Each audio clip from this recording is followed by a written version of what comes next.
ભક્તો, જરા એક ક્ષણ માટે આંખો બંધ કરીને વિચાર કરો. તમે રોજ ભગવાનનું નામ લો છો, પૂજા કરો છો, વ્રત રાખો છો, મંદિરે જાઓ છો, દાન પણ કરો છો. છતાં પણ ઘરમાં પૈસા ટકતા નથી, શાંતિ નથી. બીમારી અને કંકાશ જાણે ઘર છોડવાનું નામ જ લેતી નથી. શું ક્યારેય તમારા મનમાં આ પ્રશ્ન આવ્યો છે કે આખરે આવું કેમ થાય છે? ક્યાંક એવું તો નથી ને કે અજાણતા જ તમે દર સાંજે એવી એક ભૂલ કરી રહ્યા છો જે ધીમે ધીમે તમારા ઘરની સુખ સમૃદ્ધિને ખાઈ રહી છે? શાસ્ત્રોમાં લખાયું છે કે સાંજનો સમય માત્ર દિવસ અને રાતનું મિલન નથી, પરંતુ એ સમય દૈવી અને નકારાત્મક શક્તિઓ બંને માટે અત્યંત સંવેદનશીલ માનવામાં આવે છે. અને જો એ સમયે ઘરમાં એક ખાસ કાર્ય ન કરવામાં આવે તો અલક્ષ્મી એટલે કે દરિદ્રતા એ ઘરમાં પ્રવેશ કરે છે. ભક્તો, આજે હું તમને એ જ રહસ્ય જણાવવાનો છું જે વર્ષો સુધી સંતો અને ઋષિઓએ પોતાના ખાસ શિષ્યોને જ કહ્યું હતું. આ વિડિયો અંત સુધી જરૂર જોતા રહેજો, કારણ કે અધૂરું જ્ઞાન ક્યારેક જીવનની સૌથી મોટી ભૂલ બની જાય છે. અને જો તમારો વિશ્વાસ સાચો હોય તો કમેન્ટમાં જય માં તુલસી જરૂર લખજો. આપણા શાસ્ત્રોમાં ગોધૂલી વેળાને અત્યંત પવિત્ર માનવામાં આવી છે. જૂના સમયમાં જ્યારે ગાયો સાંજે ચરીને પોતાના ઘરે પાછી આવતી, ત્યારે તેમના પગથી ઉડતી ધૂળ અને ઢળતા સૂરજની કિરણો મળીને આકાશમાં એક દિવ્ય દ્રશ્ય સર્જતા. એ જ સમયને ગોધૂલી વેળા કહેવાય છે. ઋષિમુનિઓ કહેતા કે આ એવું સમય છે જ્યારે ભગવાનની કૃપા પણ ઝડપથી મળે છે અને નકારાત્મક શક્તિઓ પણ વધુ સક્રિય બને છે. ગરુડ પુરાણમાં લખાયું છે કે સાંજ પડતાં જ અલક્ષ્મી એવા ઘરોની શોધમાં નીકળે છે જ્યાં અંધકાર હોય, જ્યાં નિરાશા હોય અને જ્યાં તુલસી પાસે પ્રકાશ ન હોય.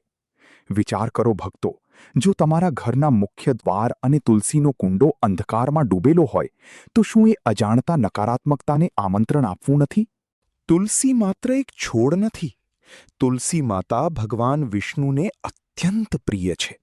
જ્યાં તુલસીનો વાસ હોય છે ત્યાં ભગવાન શ્રીહરિની કૃપા રહે છે. અને જ્યારે સાંજના સમયે તુલસી પાસે દીવો પ્રગટાવવામાં આવે છે ત્યારે એ માત્ર એક સામાન્ય દીવો નથી રહેતો.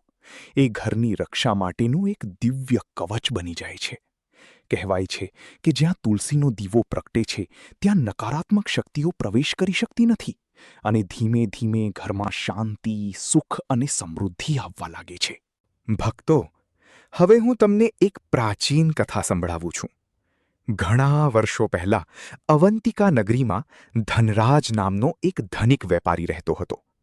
તેની પાસે ધનની કોઈ કમી નહોતી. સોનું, ચાંદી, મોટા મકાનો અને નોકર-ચાકર બધું હતું. પરંતુ ભગવાન પ્રત્યે તેની અંદર કોઈ શ્રદ્ધા નહોતી. તે હંમેશા કહેતો કે મારા પૈસા જ મારું ભગવાન છે. એ જ નગરીમાં બીજી બાજુ ગૌરી નામની એક વૃદ્ધ વિધવા રહેતી હતી. તે ગરીબ હતી. ઘણીવાર તો ભોજન પણ પૂરતું ન મળતું. પરંતુ તેની પાસે એક અમૂલ્ય ધન હતું, તેની ભક્તિ. દરરોજ સાંજે ગોધૂલી વેળાએ ગૌરી પોતાની ઝૂંપડી બહાર આવેલી તુલસી પાસે નાનો માટીનો દીવો પ્રગટાવતી અને હાથ જોડીને કહેતી, હે તુલસી માતા, મારી પાસે સંપત્તિ નથી, પરંતુ શ્રદ્ધા છે, એને સ્વીકારજો. સમય પસાર થયો અને એક દિવસ ધનરાજનું અચાનક મૃત્યુ થયું.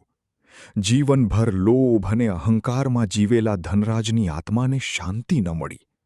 કહેવાય છે કે તેની આત્મા અંધકારમાં ભટકતી રહી.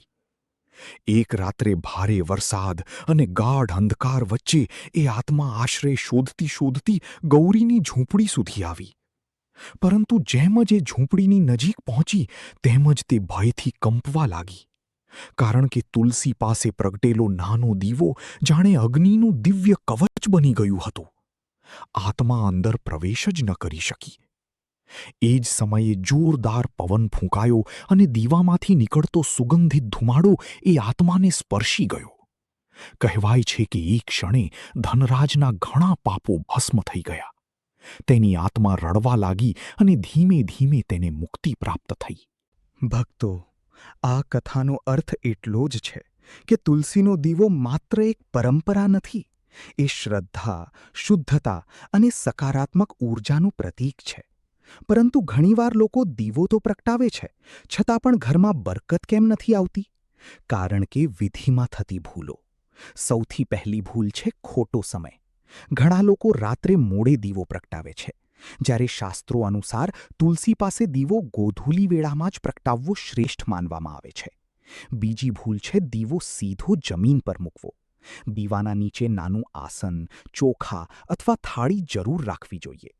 ત્રીજી ભૂલ છે ઉતાવળમાં અને અશુદ્ધ અવસ્થામાં દીવો પ્રગટાવવો.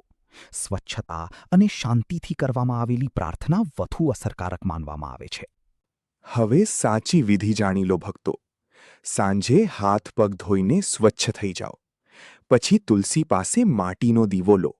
શક્ય હોય તો ઘીનો દીવો પ્રગટાવો, નહીં તો તલના તેલનો ઉપયોગ પણ કરી શકો. દીવો પ્રગટાવતી વખતે દિલથી ભગવાનનું નામ લો અને પ્રાર્થના કરો, હે તુલસી માતા, મારા ઘરમાં સુખ, શાંતિ અને સકારાત્મકતા લાવો. મારા પરિવારને દુઃખ અને કલહથી દૂર રાખજો. પછી 3 વાર તુલસીની પરિક્રમા કરો અને થોડો સમય શાંતિથી ત્યાં બેસો. ભક્તો, ઘણીવાર જીવનમાં મોટા બદલાવ માટે મોટા ઉપાયોની જરૂર નથી પડતી. ક્યારેક નાનો દીવો પણ ઘેરા અંધકારને દૂર કરવા પૂરતો હોય છે. એ જ રીતે તુલસી પાસે પ્રગટાવેલો નાનો દીવો તમારા જીવનમાં આશા, વિશ્વાસ અને નવી શરૂઆત લાવી શકે છે. જો તમે સાચા મનથી આ નિયમ શરૂ કરશો તો ધીમે ધીમે ઘરના વાતાવરણમાં ફેરફાર અનુભવશો. મનમાં શાંતિ આવશે અને ભગવાન પરનો વિશ્વાસ વધુ મજબૂત બનશે. હું ભગવાન શ્રી હરિ અને મા તુલસી પાસે પ્રાર્થના કરું છું કે જે પણ ભક્ત આ વિડીયોને સાચા મનથી જોઈ રહ્યો છે, તેના જીવનમાંથી દુઃખ, ચિંતા અને નકારાત્મકતા દૂર થાય અને તેના ઘરમાં હંમેશા સુખ અને શાંતિનો વાસ રહે. જો વિડીયો ગમ્યો હોય તો લાઈક જરૂર કરજો, કમેન્ટમાં જય મા તુલસી લખજો અને આવા જ ભક્તિભર્યા વિડીયો માટે ચેનલને સબસ્ક્રાઇબ કરવાનું ભૂલતા નહીં.